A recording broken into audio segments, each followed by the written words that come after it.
1/4 cup നാളികേരം ചിരകിയത്, 1/4 cup അരിപ്പൊടി, ഒരു 1/4 ടീസ്പൂൺ പെരുംജീരകം പൊടിച്ചത്, 1/4 ടീസ്പൂൺ ഉപ്പ്, എല്ലാം കൂടെ പുട്ടിന് നനയ്ക്കുന്ന പോലെ ഇങ്ങനെ തിരുമ്മി വയ്ക്കുക.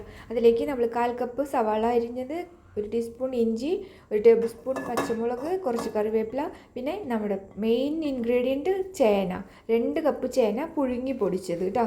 അതും കൂടെ ചേർത്ത് നന്നായിട്ട് മിക്സ് ചെയ്യുക. നമ്മൾ അട കുഴക്കില്ലേ, അട. അപ്പോൾ ഇതാണ് നമ്മുടെ ഇന്നത്തെ സ്പെഷ്യൽ ചേന അട.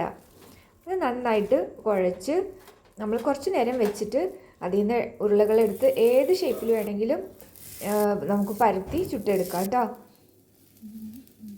സൂപ്പർ സൂപ്പർ സൂപ്പർ എന്ന് പറഞ്ഞാൽ സൂപ്പറാണ് ഈ ചേനയട. അപ്പോൾ ഇതുപോലെ ചേനയട ഉണ്ടാക്കി നോക്കാത്തവരും ഒന്ന് ഉണ്ടാക്കി നോക്കിക്കോ. ഇതിൻ്റെ ഡീറ്റെയിൽ ആയിട്ടുള്ള വീഡിയോ, ഇതിൻ്റെ ലിങ്ക് ഇതിൽ കൊടുക്കാം കേട്ടോ. അപ്പോൾ ഇഷ്ടപ്പെട്ടു എന്ന് വിചാരിക്കുന്നു. ബൈ.